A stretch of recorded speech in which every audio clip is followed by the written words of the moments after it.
ఉంచుకుందామంటే ఎవరో వెళ్ళలా. వెళ్ళింది వెళ్ళగా ఒక్కొక్కటి దాన్ని ఖాళీ చేసుకుంటూ వెళ్ళారు. తినేవి లేకపోతే గోడకు అవసరమైనవి ఖాళీ చేసుకుంటూ వెళ్ళారు. చివరికి వీళ్ళు 14 రోజులు తినకుండా ఉండవలసిన పరిస్థితి ఏర్పడింది. తినడానికి లేక ఉన్నన్ని పడేసి సముద్రంలో. అదే పౌలు మాట వింటే దేవుడు పౌలుకి చెప్పారు, కానీ పౌలు మాట దేవుడు మాటగా వాళ్ళు యాక్సెప్ట్ చేయలే. కానీ ఒక సమయంలో పౌల మాట దేవుని మాటగా యాక్సెప్ట్ చేశారు. అప్పుడు విన్నారు. ముందే వినుంటే వీళ్ళకి చెప్పవచ్చే కాదు కదా. కుటుంబంలో కూడా అట్లాగా ఉంటుంది. కాబట్టి మంచిగా నువ్వు అతిశయపడటానికి, నీ తల మీద అతిశయపడడానికి కాదు. ఇక్కడ నేను 3 విషయాలు చెప్తా. స్త్రీ కామ్గా ఉండాలి. నువ్వెంత గొప్ప ప్రార్థనా పరాలు కావచ్చు, నువ్వెంత గొప్ప దేవుని బిడ్డవు కావచ్చు, దేవుడు ముందు జరగబో విషయాలన్నీ నీకు చెప్పి నేను ప్రవక్తగా నీ ఇంటిలో ఉంచినప్పటికీ అతిశయపడుతూ బీ క్వైట్, బీ కామ్. ఏం చేస్తే విన్నారా అంటాం కదా. మనం ఏమైనా మామూలు వాళ్ళమా? సిచ్చు పెట్టేదే మనం. ఏమనుకోవాలండి మన మాటలే కుటుంబాలకు చిచ్చు పెట్టేది. మాటలు ఎంత తక్కువ మాట్లాడడానికి మంచిది. అందుకే సంఘాలకు వచ్చిన స్త్రీలతో చెప్పాడు పౌలు, అమ్మాయిలు మీరు నోరు మూసుకుని ఉండండి.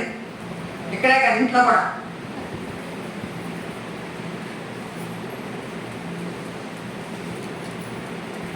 అవసరమైనప్పుడు దైవ చిత్తానుసారంగా మాట్లాడితే తప్పు కాదు, కానీ అనవసరమైన మాటలు ఎక్కువ మాట్లాడకూడదు. నెంబర్ 1. నెంబర్ 2, సాఫ్ట్గా ఉండాలి. ఎప్పుడు చూసినా చర చర చర చర చరాలాట.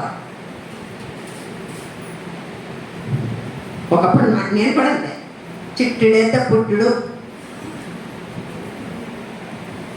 అట్లా ఉండేదాన్ని. నాతో మాట్లాడడానికి భయపడేవారు. కానీ మొత్తాన్ని దేవుడు ఇది పెడతా.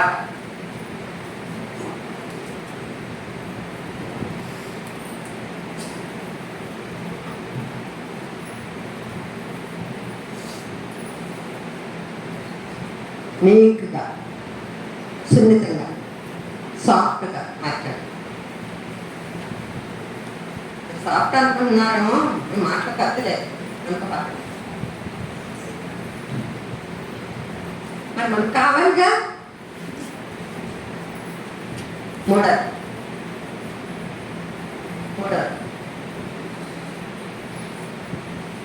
ఏంటో నువ్వు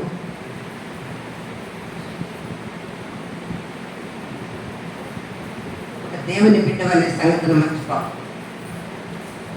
దేవుని ప్రతినిధివి అనే విషయాన్ని మర్చిపోవాలి. ఆ విషయాన్ని గ్రహించుకుని జీవిస్తే నీ విలువ ఎంతో పెరగటం మాత్రం కాదు, విలువ పెరిగినా పెరగకపోయినా నీ నుంచి నీ బిడ్డలు ఎంతో నేర్చుకుంటారు. నీ కుటుంబానికి గొప్ప దీవెన రాబోతుంది. హల్లెలూయా. అయితే ఇక్కడ చాలాసార్లు చాలా మందిలో ఉండాల్సింది ఏంటి అంటే సౌశల్యం కావాలి, క్యారెక్టర్. దేవుని దగ్గరకు మంచి వాళ్ళమై రావాలి. మనల్ని ఉన్నట్లుగా దేవుడు మనల్ని స్వీకరించాడు. నేను నిజంగా చెబుతున్నా, ఈ రోజున ఉన్నట్లుగా నీ స్వభావం నీ భర్తకో, నీ బిడ్డలకో, నీ తల్లిదండ్రులకో తెలిస్తే, దేవుడికి కనబడినంత తేటగా కనబడితే వాళ్ళు చూపించే ప్రేమ అట్లా చూపిస్తారని మీరు అనుకుంటున్నారా? అంటే మనం ఏం చేస్తున్నాం? లోపల మరొక వ్యక్తి, మరొక స్థితి ఉంది. కానీ ఆ స్థితి ఎవరికి తెలుస్తుంది? అయినా దేవుడు ప్రేమిస్తున్నారా? అది దేవుని ప్రేమ ప్రవేశిస్తుందా? అట్లా ఉండదు. అట్లా ఉండదు. దేవుని ఎదుట, మనుషుల ఎదుట నువ్వు ఒకే ముఖము కలిగి ఉండడానికి ప్రయత్నించు. మంచి వాళ్ళంగానే ఉండాలి.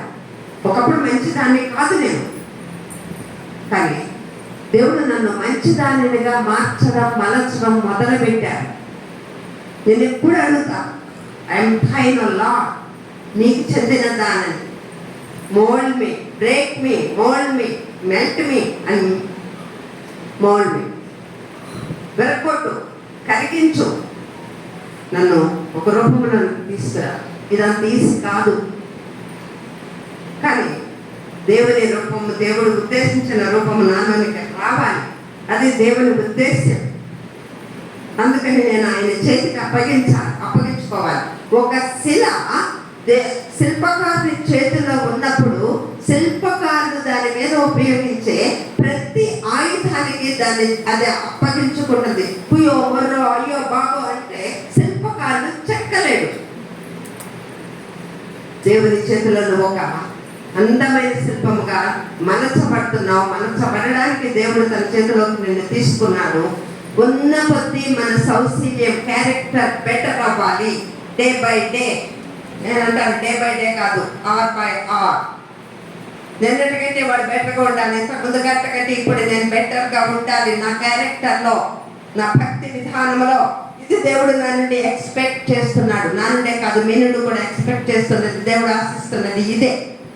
నేను మార్మల్స్ పొందారండి. పొందావు 20 ఏళ్ళ నాడు, పొందావు 4 ఏళ్ల నాడు, పొందావు సంవత్సరం నాడు. మరి మిగిలిన ఇవాళ ఏంటి పరిస్థితి? ఆగిపోయింది అక్కడ ఆగిపోతే ఏంటో తెలుసా? అయితే ప్రాణం పోయి ఉండాలి, లేకపోతే కొమ్మనకన్నా పోయి ఉండాలి.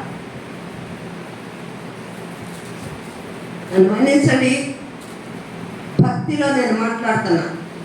ఆధ్యాత్మికంగా ఎదుగుదల లేదు, చలనం లేదు, అక్కడే ఉన్నా కాదు. బ్రతికి ఉన్నాము అంటే మార్పు అనేది కనబడాలి, అది రావాలి. మంచి కొరకైన మార్పు. ఈవిడ ఆ మార్పు కనబడింది కనుక 40 సంవత్సరాలు ఆమె న్యాయాధిపతిగా ఉంది, ప్రవక్త్రిగా ఉంది.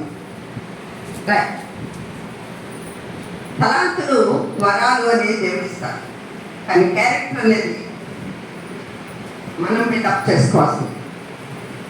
మనకు మనం రూపుదిద్దుకోవాలి.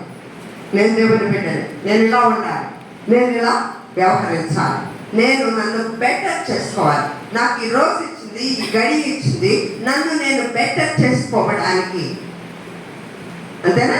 దేవుడు మనకి ఇచ్చింది రోజు గడియ విమర్శించడానిక. వాళ్ళు అట్లా లేరు, ఇట్లా లేరు. అదే నన్ ఆఫ్ అవర్ బిజినెస్. అది మనది కాదు, అది దేవుడు చూసుకుంటాడు. తీర్పు తీర్చడానికి మనం ఇక్కడ లేము. మనలను మనము తీర్పు తీర్చుకుని ఎంత బెటర్ చేసుకోగలిగితే అంత బెటర్ చేసుకోవడానికి దేవుడు మనకి మరొక సంవత్సరాన్ని ఇచ్చాడు, మరొక నెలనిచ్చాడు, మరొక ఫ్రెష్ వీక్ ఇచ్చాడు, ఫ్రెష్ డేని ఇస్తున్నారు.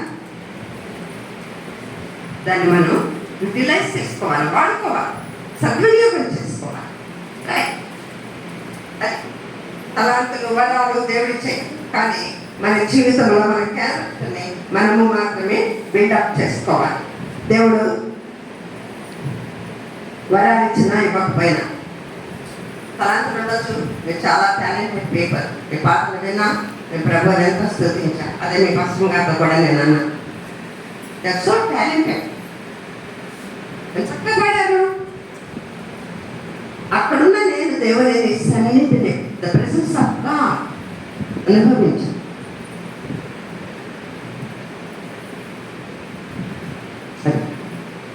దేవుడు చక్కని వరాలు ఇచ్చారు, తలాంతులు ఇచ్చారు. రైట్? ఒకవేళ ఇవ్వకుండా ఎవరు లేరు, కాకపోతే సమయం వచ్చినప్పుడు అది బయటపడతాయి. దేవుడు ఇచ్చిన ఇవ్వకపోయాడు. జీవితం నేర్పించే పాఠాలు నేర్చుకోవాలి, దేవుడు నేర్పించే పాఠాలు నేర్చుకోవాలి, వాక్యం నేర్పించే పాఠాలు నేర్చుకోవాలి, పిల్లలు నేర్పించే పాఠాలు నేర్చుకోవాలి. వీటిని నేర్చుకుంటూ మనల్ని మనం బిల్డప్ చేసుకోవాలి. నాకంటే చిన్నదారు నువ్వు నాకు చెప్పచ్చావా, గుడ్డు వచ్చి పిల్లల్ని పిలుచున్నాడు అనబాకండి. దేవుడు ఎవరి ద్వారా అయినా నేర్పిస్తారు, కొన్నిసార్లు అన్య జనుల ద్వారా మనకు నేర్పిస్తారు. అవునంటారా? అవునంటారా?